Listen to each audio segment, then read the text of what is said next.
Hello, and welcome to Strange Dominions, where we attempt to unlock the mysteries behind the unseen and unheard, unknown and unknowable. I am your host, Octavian Graves. Tonight, we have a very special guest for you. We are speaking with Liz. This is our first in-person interview, and we hope to do many more after this. Liz has had a plethora of experiences throughout her life. She is a magician, but she has had very strange orb encounters, UFO encounters, strange sounds, and much, much more. If you have seen something strange or unusual, such as a cryptid, spirit, UFO, or anything in between, please send us an email at strangedominionspodcast@gmail.com because we would love to hear your stories. If you're enjoying the content we are producing and you would like to get ad-free content, exclusive content, merchandise, and much more, you can become a patron starting at just $4 a month. Without further ado, we bring you our interview with Liz.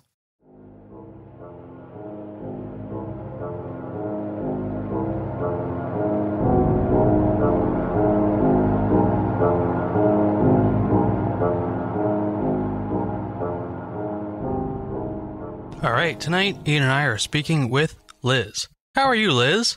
I'm pretty good. Thank you for having me. It's our pleasure. You are the first in-person interview we have ever done. Oh my gosh, I'm very honored. Welcome to Strange Dominions. Thank you. So you have a plethora of stories for us, is that correct? I do. I've tried to make it chronological. Perfect. Well, wherever you want to start, please go right ahead. Okay. So I have had a multitude of experiences with, I suppose you could call them extraterrestrial or visitors or just weird things that I can't necessarily explain, but it would definitely fall into the category of things in the sky that are lights and seeing things, having some shared experiences, and most people would probably call it like ET stuff. So this all kind of started in 2019. And I had a friend. We were practicing various magic stuff. She was sort of my mentor with a lot of things. And one night I had an experience where I started hearing noises. It kind of sounded like a big rig truck idling directly outside of my window, but also kind of far away. And it was really hard to sleep. And there were some lights kind of coming down, like coming through the blinds, but only briefly. And I told my friend about this, and she's like, "Oh no, you have to tell me more. Did anything happen? Did you go to sleep?" I'm like, "Why? What's going on?" She's just like, did you feel anything? I was like, "I felt terrified. That was weird. I did not like that. I felt like all of a sudden, like something crazy and just terrifying was out to get me." And she's like, "All right, so I have a confession to make." I'm like, "Okay, tell me what." She was having the same experiences, and she was actually concerned that a lot of times whenever she becomes energetically close to somebody, sometimes those people start experiencing the same stuff she does. And she had been experiencing the lights, the noises, seeing things, seeing UFOs, like things flying through the sky, stopping, going all different types of crazy ways. She had been taken. Her husband has been taken, and her husband was a skeptic until I guess he got taken. And she was very concerned for me. I was like, "Okay, well, this is alarming, but okay." So she told me to let her know if anything else happened. A lot more happened since that point. So that all started in 2019. As we talked, whenever we would talk on the phone, sometimes we would start to hear phone static, feedback, other voices on the other end, beeps, when talking about anything related to, we would call them visitors. So anything related to the visitors, like just interference. Activity would increase for her when it did for me, and vice versa. And these were all just like accounts. Like she would tell me, "Oh yeah, like a bunch of stuff happened in the last week." I was like, "Okay, that's weird." So did it for me. So the era from 2009 to 2012, pretty much sometimes I would hear those noises of like the big rig trucks. Sometimes I would see the lights. But every time I would be terrified, and especially whenever the lights would start to come down through my shades and stay, and the noise would get louder and louder and louder, and then I would black out. And I would wake up sometimes with scars on me, scars that were not there before, but it looked like they were kind of old, slightly healed. I would wake up feeling like I hadn't slept at all, even though I was out for like 12 hours. My parents had to wake me up. There was actually this one incident where this was probably the craziest incident, at least to me, which was in 2011. So I passed out after the lights and the noise, and I was paralyzed. I tried to fight passing out, and I just couldn't move. I went from awake to just like, I can't move, to just dead asleep. And I woke up naked, and I was not in my bed. I was near my doorway, and there was a small gray being, maybe about like 4 feet. And I just remember like fight or flight kicking in, and I lunged at it. And then I blacked out again. And I woke up in my bed with my clothes back on, except they were inside out and backwards, and my covers strewn around my room. I have no explanation for that. It's not like I was like, oh, you know what? I'm going to take my clothes off, like sleepwalking, not having night terrors, and I'm going to take my clothes off, put them back on, and then move. The detail about your clothes being inside out. Yeah. Very, very interesting to me. That is a prime defense mechanism against fairies. Oh. You put your clothes inside out, then you will not be bothered by fairies, hobgoblins, boggarts, or anything like that. We don't know why.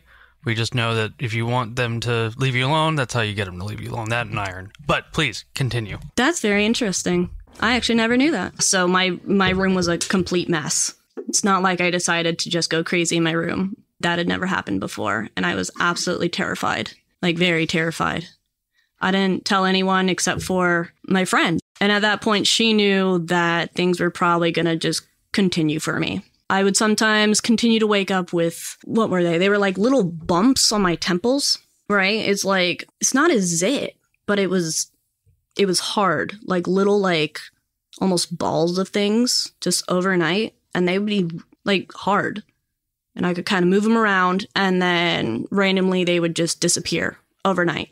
I tried messing with them sometimes. I was like, maybe it's a zit. No, it wasn't. Like, I couldn't get anything to come out. So, and in 2010, I'm a gamer, right? And I had a bunch of friends that I would game constantly with. And we had a party at one of their houses, and we went to 7-Eleven in the middle of the night. It's like 2 a.m., right? You know, middle of the night, 7-Eleven run. There's like 7 of us.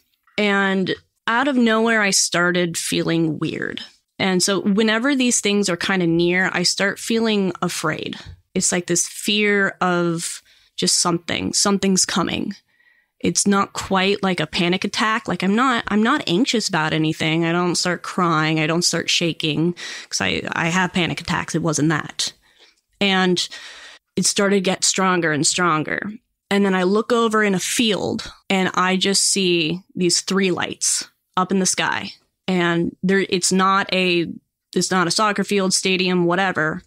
It's a construction site, but they're like way high up, and there's no way that those are like spotlights. It's like high. And then they start to move downwards. I am terrified. And I look over at my friends. So 5 of them, totally fine. Like not noticing anything. One of them, though, he's staring at them too, and he's not saying anything. And then he looks over at me, and he's like, points, doesn't say anything. And I just nod. And we had an understanding that, oh, okay, we're both seeing this. We both kind of know what it is. And then the lights just flew off into the night.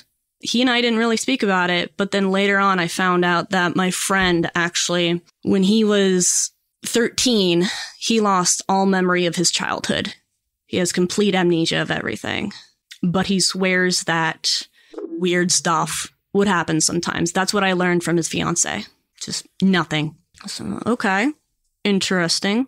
So this all happened pretty often. Maybe like once a week, all this stuff would happen for about 3 years. And every now and then we would have also some black cars that would come roll by our house. Our mail would be gone through over that period of 3 years. The cars would just sit outside. And my dad, so he's former counterintelligence. He confirmed that our mail was being gone through. He actually lodged a complaint with the postal office. Nothing happened, but just, it was weird. and the cars would sometimes follow me. So maybe I'm on some crazy list or something, but I'm not going out doing super crazy sketchy stuff. I don't know. And then in late 2013 to 2018, activity actually decreased when I moved onto some military bases. I was in San Diego and Japan, but the one exception for when stuff was happening on a military base was when I was seeing my ex, and he was out in the middle of West Virginia near Nyack Sugar Grove. It's a Navy base. Well, former, it's decommissioned, but it was in the middle of the mountains in West Virginia. And they did a lot of things I expect with satellites and weird stuff. I don't know. But it's in the middle of the National Radio Quiet Zone. So there's no cell service. Only one-way signals can be broadcast through there. And it's mountain country. There's very few people. And I was staying at my friend's house because I couldn't really stay on base overnight unless I rented a hotel, but too expensive. And my friend didn't have crash base that night, so I slept in her bed. And we were in her room, and I started to hear that low humming noise, the truck noise. And my friend heard it too. I was like, oh my God, I'm not crazy. You're actually hearing this. Oh my God. She's like, yeah, I've never heard that. That is so weird.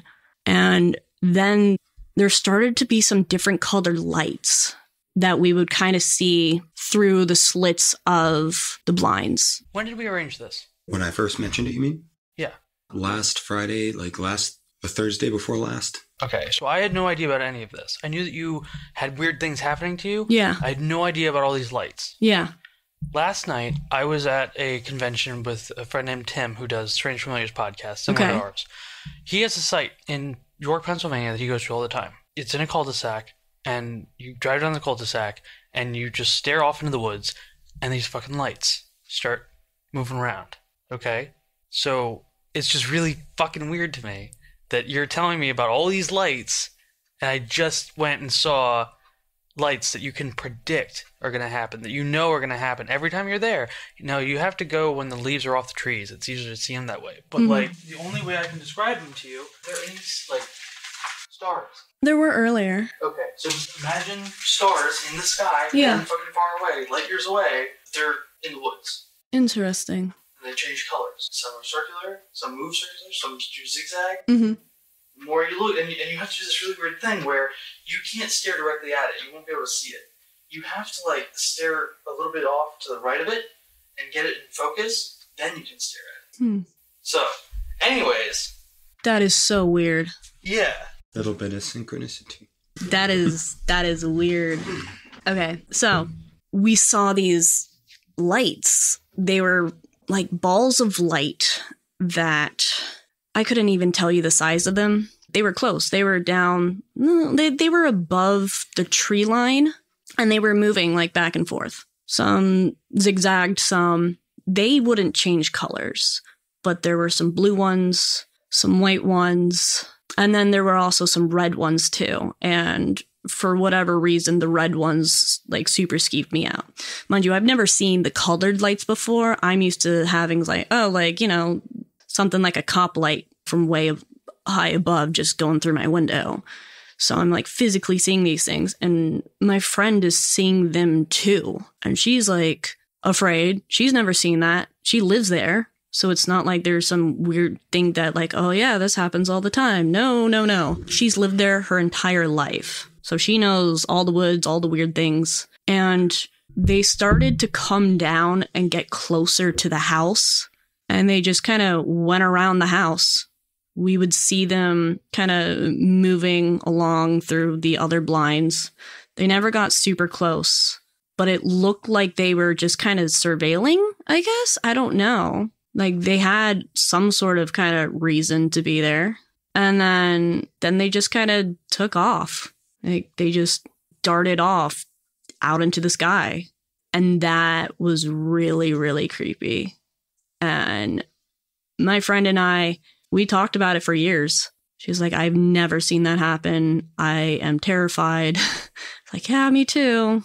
And I've dealt with some stuff. It's not like I told her about all my experiences either.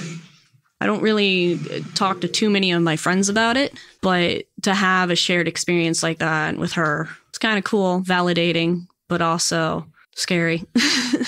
Yeah, so from like late 2013 to about 2018, I was living in San Diego for maybe about like 8 months. And then I was on a Navy base in Japan. And activity pretty much decreased a lot.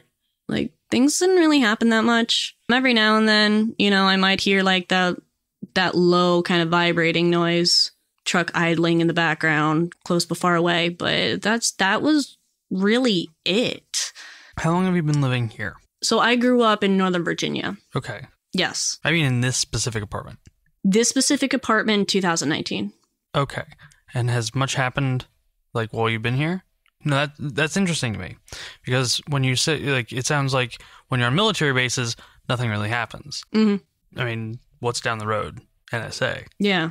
So that's interesting. I would have assumed that if that is a string of patterns, then you being so close to that would dampen it, but it doesn't. So that's very interesting to me. So, sorry. No, that's okay. So 2018 to about 2020, things started to pick up a little bit.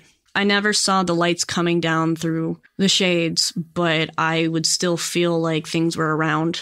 The noises would be a little bit more often. And then 2021 is where it started to kick back up again. Hear the noises again. I would start feeling like they were close, just getting that fear, that terror. The lights would start coming back, coming through my window. And then, once I saw light come through the shades up top, like just coming scanning down, and then I passed out. Woke up in a sleep paralysis, lights still going on through my window, and I felt like something was there. I couldn't see anything. It could have been related with the sleep paralysis, but I have sleep paralysis a lot. And normally, like, I can tell, like, okay, it's like, this is hallucination. This isn't usually, but still those lights. And then I woke up and I was just drained again. I felt like I hadn't slept at all. Early December 2022, things definitely picked up. So maybe about 4 months ago, there was one time at 2 a.m. I actually documented it. One time at 2 a.m., the noise was going on for like 30 minutes, like that hard sense of danger. Felt like something was scanning the area, and I was starting to feel like really sleepy. And usually I get that when something is going to happen, like, pass out. I was able to stave it off. Usually I can't stave it off. And then there were no bright lights coming from the window, but it seemed like outside was brighter than usual. And I'm in like this little community here. It's not a city. And there's like woods on the other side. So very, very, very, very specific kind of woods on the other side. Yeah. Are you aware of what's around here? Mm. Do you know? Is it the woods we were at? No. What's around here is the Patuxent National Wildlife Refuge. Yes. So much Bigfoot stuff. Something's been photographed there. Mm-hmm. I have numerous people had experiences there. I've had experiences there. I've seen stick structures. I've had multiple people document the stick structures that are there. Out of this world stick structures. I've had massive owl encounters. Not like I saw anything, but I mean, the owls that we were hearing were huge. Oh, I gotta talk about the owls too. So that's not even 10 minutes down the road from here. That's the little Patuxent River. Yep. Right there. Yeah. Yeah. So that's very, very interesting. Mm-hmm. Continue. Okay. So, but yeah. And then everything just stopped abruptly. Like, no noise. And I wasn't sleepy. I listened. And I know that, like, anytime I hear a car come through, I know it's a car. Anytime I hear a train off in the distance, I know it's a train. Very distinct noises. But it's not like you're going to have a big rig truck come through here like you saw. It's not going to happen. So I was like, Just so the audience, in case they need like a visual, when you say big rig, you're talking like an 18-wheeler. Yes. Okay. Just like an make 18-wheeler. Sure. Okay. Cool. Yeah. And, just to clarify, you were in the military. You've been around a lot. You know the nuances of sound between different equipment. So you'd say you're probably pretty good at saying this is a truck, this is a jet, this is a helicopter, this is a car. Mm-hmm. So something that Ian actually reminded me about is that one of the, I guess the way that he found out about all of this was he asked people on social media, like, hey, does anybody have any cool owl stories? I was like, oh, I do. I have owl stories. Having no idea that he was just probing for information about this kind of stuff. And my stories are related to this kind of stuff. It's all related. It's all related. It's all related. That's the whole point. There's no... This idea that it's all separate and little boxes, it's bullshit. Mm-hmm. So during the time in which there was a ton of activity, so, like 2009 to 2011, we started getting more owls in my yard. And I was living in Northern Virginia at the time. And we didn't have too many owls. Like, yeah, owls existed, but I was in the suburbs. I was not in a forest. And we started getting a lot of owls. And I would hear them at night. I was like, this is crazy. What's going on? And I would talk to my parents about it. They didn't hear anything. I was like, you gotta be kidding me. Like, sometimes they would be so loud, they would keep me up. And sometimes they would be right outside my window, too. Can you guys stop hooting? Can you just stop, please? And then one day, I'm driving somewhere. And I get maybe about a mile from my house. I'm still going through the suburbs. Right? It's the middle of the day. It's literally like 1 p.m. or something. And as I am turning to go onto another street, I see these 2 owls just standing directly next to each other on the side of the road, like on the corner. How big? They were big. Like 5 feet tall big or just? No, not 5 feet tall big. I would say maybe like 2 to 3 feet. And I mean, like, this big. I'd say that's like 2 to 3 feet.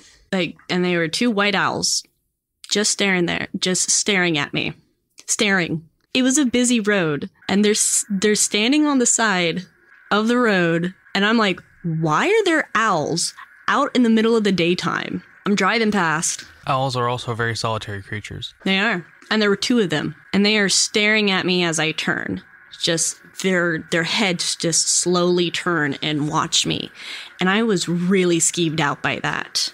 Normally, I mean, if I see a cool animal, I'll be like, yeah, that's so cool. Oh, I love them. If I see a deer, I'll be like, oh, it's a deer. A fox. Oh, it's a fox. I would think that I would probably be like, oh, cool, that's an owl. I was freaked out by that. I was like, also very confused. It made no sense. Like, they should not be there. I mean, really, they shouldn't, because, I mean, what the hell are owls doing there? Have you ever read The Messengers or know about The Messengers? Nope. Okay, all right. Now, I know when you had mentioned that's one of the first times we'd met, when I asked you if you had any weird owl stories. I had just finished Mike Cleland's The Messengers, which, for our listeners, I do recommend that all of you read. Now, that is a book about the subtle and not so subtle connections between, essentially, odd owl stories and encounters, the UFO phenomena, fairy lore, all of it. And it's a wild ride, and it's interesting because that book alone has at least 5 to 6 stories about people driving in cars, and they see abnormally large owls standing on the side of the road looking at them or flying at their windshield. And I don't want to spoil the book too bad. And then after a while, when they get home, they're like, wait a minute, owls aren't 5 feet tall. Yeah. And there's a whole thing about that. So, yeah, everyone, if you haven't read The Messengers yet, you read it. But please continue. Yeah. I've noticed how to, I guess, avoid having these visitors mess with me as much. And this is just through experiments and everything. So I do a lot of energy work. And my natural defense whenever I feel threatened is to just shield myself. But I felt like that wasn't really working. I felt like I needed to meld into my bed or the couch or backgrounds. Just like I am now an inanimate object. I am one with the bed and the blankets. I am a pillow. And it seems to sort of not really decrease it, but whenever they're around and nearby, they leave sooner. I don't feel like things are pinging me. Things are like staring at me as much. So it's interesting to me as an occultist. So for me, if all this was going on, I would be excited only because, in my opinion, magic is a tool used to deal with these things and get it to work in your favor. And I'm curious if that comes up at all, or if you ever used it for that, if that makes sense. Or did you just use magic as a way of keeping them away? I really just used it as a way of keeping them away. I suppose there were times when activity was very strong, when I knew that things would happen regardless of what I was going to do. I would send the thoughts out, send the energy out of like, look, if you're going to take me, at least like don't mess with this system, or like, you know, don't mess my body up. Like maybe I can communicate with them or something. And it seems to have worked, I guess. But again, I don't know what their original plans were. I was like, hey, can you not mess with my neurological system? Can you not like leave scars on my arms or something? And then I'd find them like on my legs or my side. Now, that's going to lead me into a question. You are a practitioner, whether you follow tradition or not. You are somebody who's had experiences and dealt with spirits, and you do work your own form of magic for a very long time, correct? Correct. Now, as somebody who's sensed and worked with more traditional spirits, I guess you could call them, what would you say the difference is, even just in your perception, between the spirits you've encountered and these visitors? I would say that I definitely feel a similarity in, it's like a tangible energy. I feel entities, and I can feel when energy is directed at me. But with spirits, the more traditional spirits, they seem less tangible, less physical. And then with these things, these beings, visitors, whatever, what have you, they definitely seem more tangible, more solid, more of a potential physical threat. Like they can interact with me on a physical level. And I think that's also why it's a bit more scary. And their energy definitely seems different from the day-to-day spirits, I feel. What they are, I don't know, but they seem to be a unique sort of species, I guess. Because I can tell sometimes, like, okay, you know, like this is a lighter being, you know, more positive energy. This is like more darker. Or this seems to be like, you know, denser. I don't really have a way to describe them. Just unique, I suppose. Like, I know it's them. Totally fair. Yeah, that's fair. Thanks. And that's, I know, the big part of the podcasts. The work we're doing here, the point is to see that crossover between traditional magic and the paranormal. Yes. And for me personally, the distinction between the different sorts of entities that people have encountered and still encounter over time. You have traditional spirits, like a mage you might summon out of the Goetia. Then you have these elemental entities and fae, and these visitors and manifestations of the other. And I think if we can learn about their differences, we may be able to learn a lot more about them. So I was thinking, and I would say it's definitely a more intelligent presence. Very much so. I feel like I don't have to translate intents as much or thoughts as much. They will just understand. It's like a universal translator in a way. Okay. That makes yeah. I was just thinking that kind of more and more and more when I talk about those living lights at the very end. Like, as something to add in. It's just the idea that we can communicate, like Keel's talking about. Right, yeah. Yeah, we can add that in. You don't have to, but it's just, it's very similar. Yeah, of course. Yeah, we can definitely record that after that. Yeah. If you don't have any more stories, that's totally okay. We can ask questions, but if you have more than you want to talk about, please go right ahead. I think the one thing that I would mention is that I find activity increases the more I pay attention to it. As if I project out, send out a beacon, or if I focus really, really hard on it, activity definitely increases. Okay. Now, let's say you were to send out a beacon and you already knew what was going to happen. Is there a way that you can kind of cut through the fear and trepidation so that way you can face it in a more objective way and communicate with it and see if there is a purpose in them communicating with you or why they're doing this to you or if it's totally random, you know, try and really get a more focused intent from them or from whatever it is that interacting with you. Does that make sense? Yeah, I'd say potentially. I think it would really depend because I feel like there may be, I guess it depends on who comes when I call, I suppose. Okay. Yeah, because it's very much an unknown. It could be the same group, it could be a different group, or it's just like, you know, if you set off a firework, a lot of people might come and you have no idea who they are, what their intent is. And I don't necessarily have, I mean, I could ask what their intent is, but at the same time, if it's something that doesn't actually really care for my well-being. One of the ideas that I have is because so much of what people experience in the paranormal, it's either random or it comes and then it goes. You don't really get a chance to communicate with it, or there's no assured method of getting them to tell the truth. I very much have an interest in traditional magic because there are these methods of binding through contracts to ensure that what they are telling you is the truth. Methods of identifying exactly what kind of spirit you're interacting with.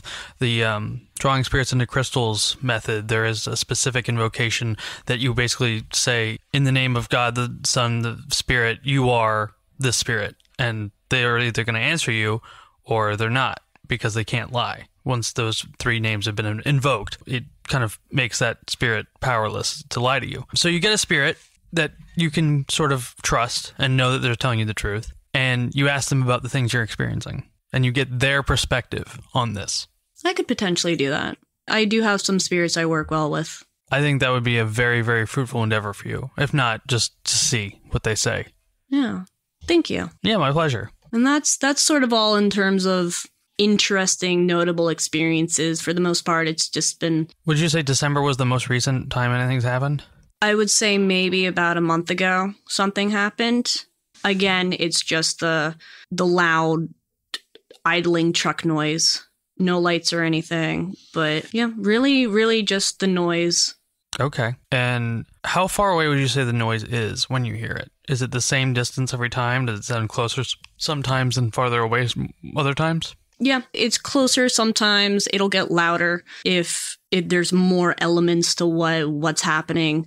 But it always sounds, it's very interesting, like it's simultaneously outside my window, but also far away. Okay. All right. I think I understand exactly what that would sound like. At one point you said that the lights came in through the shades. Would that indicate that they were in your room, or... No, I meant more of like the light shines down through the shades. Okay. Yes. Okay. Very interesting. It still lights up my room. Okay.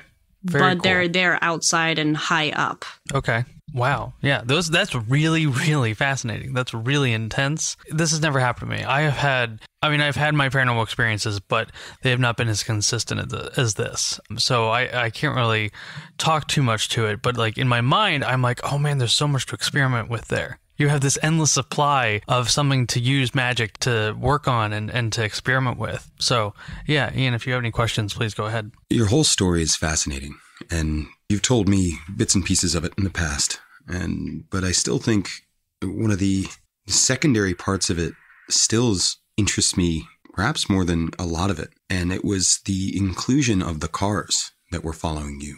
You said you had issues with your phone too, right? Yes. Yeah. What were some of them? Do you remember?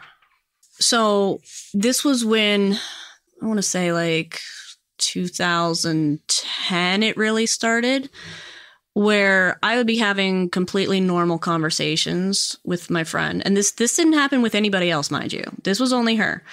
And we would be talking, and then the moment we started chatting about any experiences, visitors, etc., we would often start to hear static. Mm-hmm. Sometimes we would hear beeps. Interesting. Such as like just random beeps of different noises. Like, was that your phone? No. Wasn't my phone. Was that your phone? No. I don't know. Sometimes I would hear something and she didn't hear anything, and vice versa. But the thing that really got me was that it would sound sometimes like somebody was talking in the background, but like somebody joining in on the conversation, but a low voice, different voices. And I couldn't really understand what they were saying, but it was so weird. It's like a radio station playing almost. Now that's fascinating. And this happened around the same time that you had these cars following you and showing up, and then your mail was being rifled through, correct? Yes. So for our listeners, there's a pretty big history, and it all kind of falls in line with a body of lore that is called essentially like the Men in Black lore, where adjacent to UFO sightings and often cryptid sightings, you had adjacent to UFO sightings and cryptid sightings and other just Fortean weird things, living lights, often there was almost this strange, weird out there human element. where people would be followed. Strange people in odd clothing would show up at their doors. People's mail would be rifled with. They'd get threatening letters from no known addresses. And phone calls are always a huge element. And for fans of, say, Keel's The Mothman Prophecies, there's an entire chunk where some of the investigators, including himself, were receiving phone calls with voices on the other side that didn't sound quite right in odd languages, metallic hums and beeps, things like that. So it's something that goes far back that was very pronounced in the 60s. So you having that happen to you so directly, you're one of the first people that I've met who had that happen to them consistently. Yeah. What do you think the connection between the phones and the cars? And did you ever have an experience with like strange people? No, not to my knowledge. Mm-hmm. Not really. But there was definitely a strong overlap in the time period in which the cars and the mail and the phone calls, the interference was happening. And it may be connected. I don't know. But it definitely was very much happening at the same time. Yeah, and that's interesting to me. And I guess we can only speculate on a potential connection if there is or isn't one. But yeah, thank you for telling your story. Yeah, my pleasure. We're glad to finally get you on here. Yeah, thank you for having me. And one more listening. question before we go. Any questions? Do you go hiking a lot? I don't go hiking a lot, but I have gone hiking. Any weird stuff while hiking? I mean, I've had spiritual encounters, but nothing specifically that would correlate with this? Yeah, nothing specifically that would correlate with this, I would say. Okay. Well, that's fair enough. Well, Liz, thank you so much for coming on. This has been a blast. Yeah, thank you very much for having me and for listening. And I find myself learning some things that apparently, this is a thing that actually has history behind it, which I had no idea. It's our pleasure. I'd say that many of the things you were talking about, there are stories that attach to it. Others have had similar experiences. You're definitely not alone in them, but there is a uniqueness to your stories that even as you're telling them in them, we're all in the studio together right now and I'm sitting right next to you. I felt a chill. Mm-hmm. I felt like a electricity over my body when you first started to tell that story, and that feeling like just a very subtle, like something was paying attention. I think I'll leave it at that. And it's very likely that listeners will hear this and say, and if they've had the same experiences, they will reach out. And if they do, we will let you know. Yeah. Absolutely. Thank you. Well, thank you so much.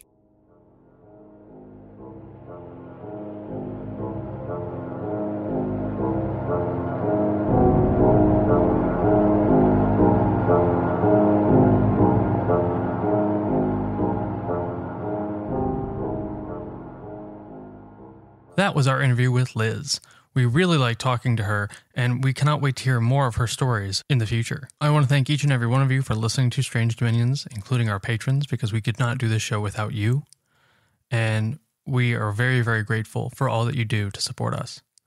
So, as always, we will see you again on the Strange Dominions.